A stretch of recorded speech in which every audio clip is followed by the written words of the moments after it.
You know, there's like 3 of them down. There's a whole pack down there. Come on, he's chasing it up. Here it comes, he's chasing it. Come on, oh. My gosh. What? It's something coming up, but I can't tell if it's a burb or a tulipy. Things are happening though. He's on me. Oh, I can feel it like bumping into my line. Gone. Hopefully they're coming this way. So cool watching them find it and then backpedal. Yep. To like line up before they eat it, but you can see like the moment that they bump into it and feel it, it's like they change how they're swimming.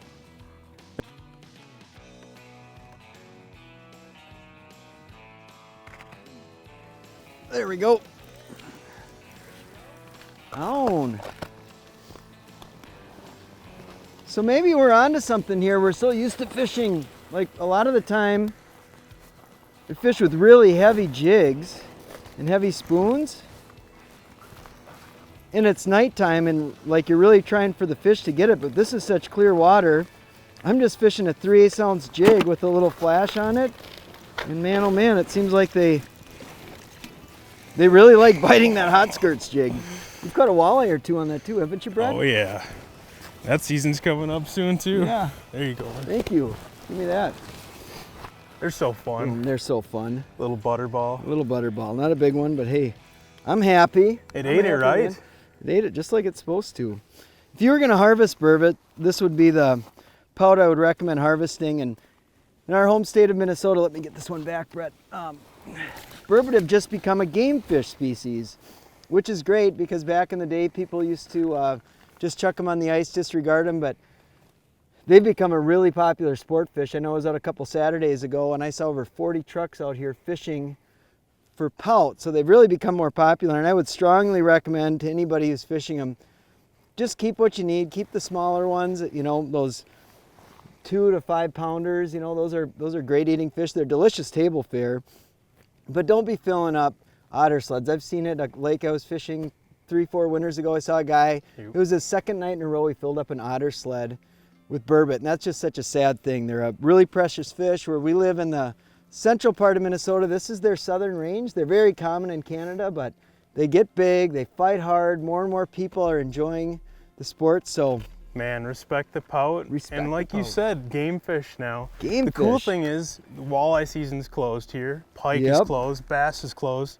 If you want to go out and catch something that actually fights back, what options do you have? You know, it's chase some bluegills and some crappies, and that's one of the reasons that we first started doing the burbot thing is you can bust out your same walleye gear, catch something that stops when you set the hook, and you still get those head shakes, and man, they fight. So fun. Oh, it doesn't get any better. It's a magical time of year. It is a magical time of year, and it's a social thing too. We've got, you know, Brett and I and Nick and a few buddies, like once, you know, kind of late January, February rolls around, it's a, you know, a couple nights a week, hey, let's get the boys together and we just go out hunting for pout. And they start, you could catch them any time of year. Winter is definitely the best. I mean, we start catching them generally mid to late January is when it starts to get consistent. February is good, and then March is the kind of the peak of the spawn. It's better and better until you basically can't get out on the ice anymore. Right. Like you said, when you got a crew, what's cool is spreading out, and we basically just watched those fish move along this break because we were marking them, graphing them, catching them down there. And you came out off the tip of this, and all of a sudden we stopped graphing and we hear hooked up. It's like you can see that they're just, whatever they're doing, transitioning along this break out to this little flatter area. Yeah. And what Nick's seeing on the camera is fascinating, that they're just moving. I mean, they're just constantly on the move. So it's like there's 2 fish. There's ones that are hugging the bottom and are going to eat. And then there's the ones that, it doesn't matter what you do. You lift your jig up, they might look, but it's like they're just going, looking for more pout. So. Date night. Yeah, date night, right. It's more proof though that whatever species, even burbot, like the more you move and stay on the fish, the more you're gonna catch versus setting up shop and camping. And 100%. Dude, I gotta get fishing again. It's really funny when we're chasing these burbot, it seems like it comes down to one thing, well, especially when we're fishing at night, and that's glow. Right now it's daytime, but this is kind of what I like to use all the time. And this is a trout and pout spoon from Big Nasty. It's really all it is a big chunk of lead with a bunch of glow paint painted on it. And we got a big size 3 treble underneath and just loaded up with minnows. I would actually have more minnows than this normally, but that last burbot just knocked off a few. The whole idea is that you get it in their face, it's big, there's a bunch of bait on it, and when it's dark, it glows in the dark, which is a huge deal. And I've got these bait buttons on here too. If you didn't have these tiny little chunks of plastic on here, your bait would be flopping off like crazy after 3, 4, 5 minutes. So that's another very, very important element. But a lot of guys like to use jigs as well. Jeremy's been using a jig and smoking them on the skirted jig, but that's kind of a real classic bait for this situation. All right, there we go. There we go. Little guy, but not bad. Yep. Chunky. Chunky. It's a lipper. It's a lipper. Look how dark that one is. Yeah. Cool. Oh, it's a hen too. Look at this. I mean, we are right on the spawn. You can see that's a ripe female.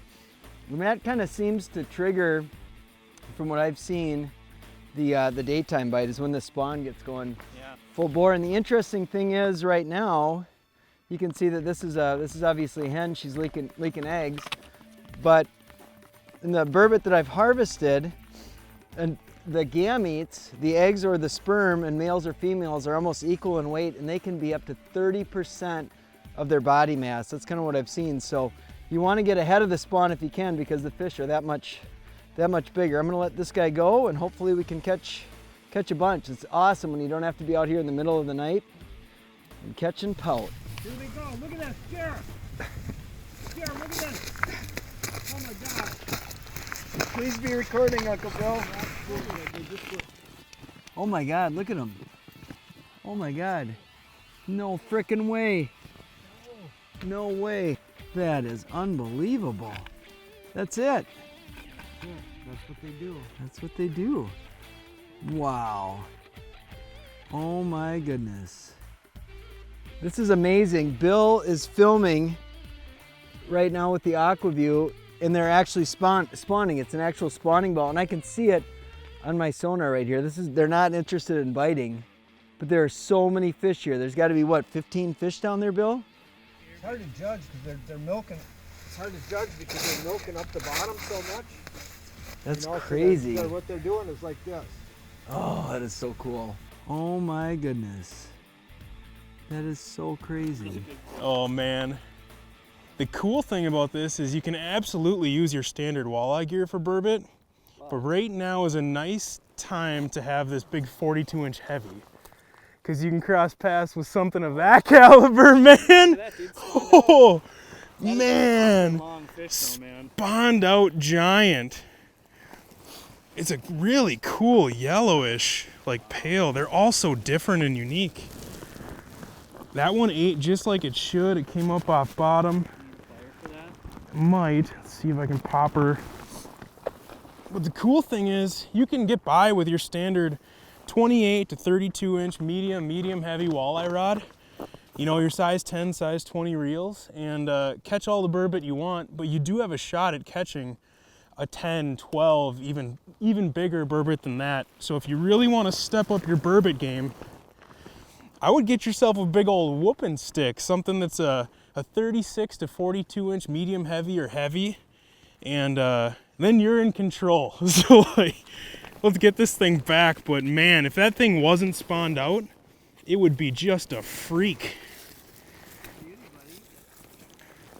Let's see you later, lady. What a cool fish. How does it get any better than that? There's a ton of different magical bite windows throughout the year, but man, I tell you what, this early mid-March, midday burbot bite is something pretty special that I literally block off in my calendar, because isn't that insane? How do you beat that? I'm so jacked up right now. What an awesome fish. They're gone. The thing with these fish is they move. I mean, they're just always on the move, especially this time of year, but regardless of what I'm doing, if it's, you know, nighttime fishing in January and February, we cut a lot. I mean, we just cut, we cut. It's nice to have a group of guys.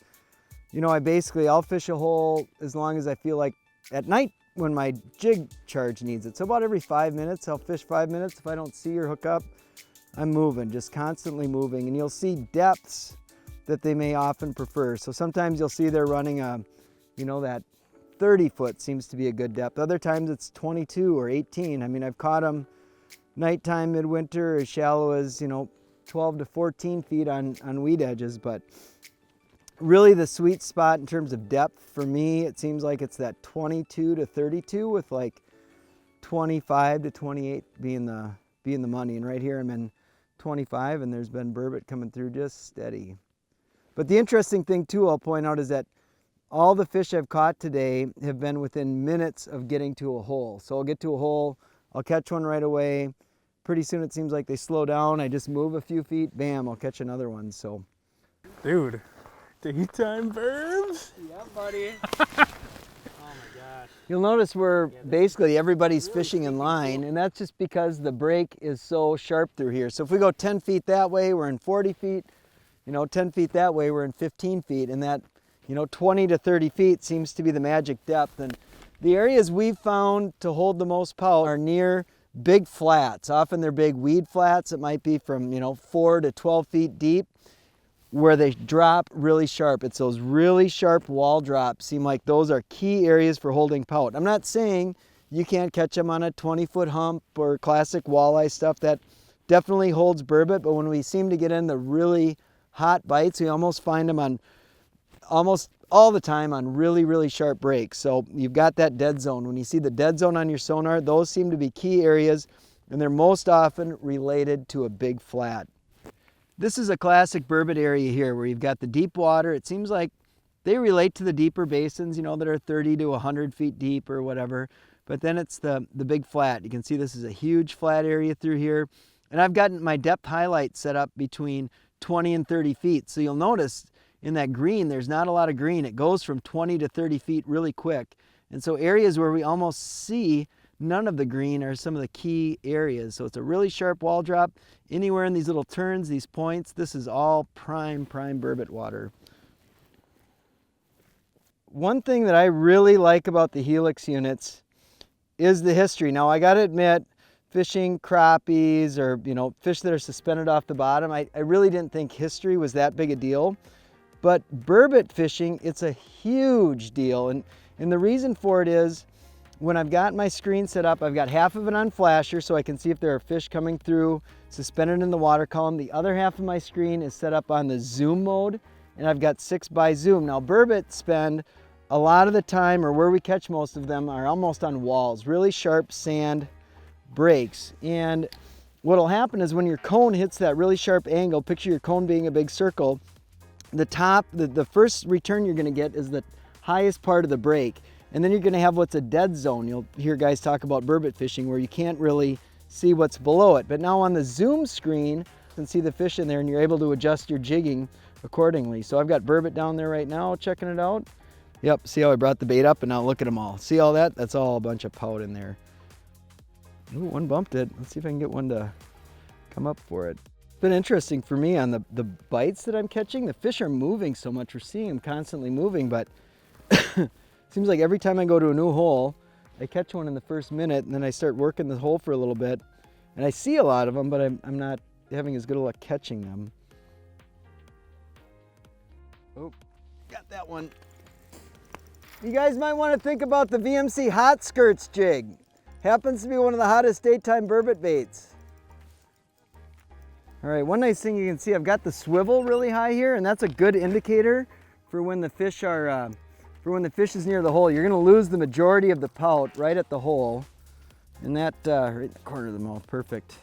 That's nice having a longer leader, just so you see the swivel and you don't reel the fish into the edge of the ice, but that's it right there. A little sucker belly, a few crappie minnows because the bait shop was out of fatheads. Voila, burbot. They are such a cool fish, and this kind of mid-March window is so fun to get out and take advantage of the daytime bite. Let's see if we can sex this one. This one's not ripe yet, so cool. But aren't the patterns? I mean, what a great fish. There's just not many fish that are of this size that you can go out and just have a heyday catching a pile of them. What a great deal. See you, Mr. Burbot.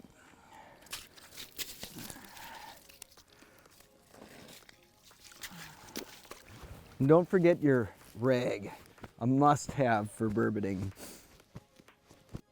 And they're still there. There's still a pile of burbot down there. It's so cool on the camera, you can see it, how they'll just come by and like almost be guarding it.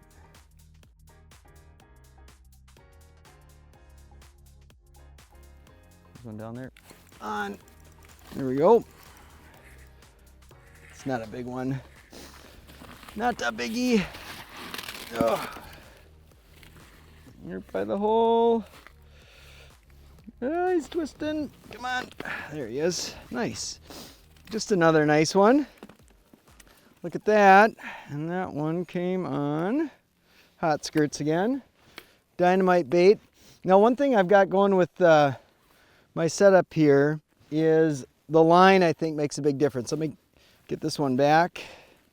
See what it is here quick, and I'll tell you about the line. Another male. Nice. I'll say goodbye to this dude. So traditionally, a lot of ice fishermen tend to fish with smaller size reels. With this burbot deal, I like a size 2500. I'm fishing with St. Croix's custom. This is the trophy taker, the CCI, but a 2500 size reel. This is a Dio Fuego, just a sick drag. But the big thing I've got on here is mono. I like fishing. I fish outside in the cold a lot. I personally like mono for that. And this is Suffolk's Advanced Mono, and it's 6-pound test. And this 6-pound I've found to be just insane. It's like you can't break it. I know guys that are fishing deep diving crankbaits in wood with this stuff. I've caught big flatheads on this stuff. I've caught giant fish, and it's almost impossible to break. And that 6-pound mono sheds the ice really well. It handles heavy lures really well. And then the other thing I do is I run a swivel, because you will get line twist with that. The smallest VMC swivel I can, and I make it just about maybe a 6-8 inches longer than what the ice depth is, so I can see it. And then I run a 14-pound fluorocarbon leader. That's it. That's the program. I'm going to get back down and get another. Oh, we're hooked up over there again. There's one.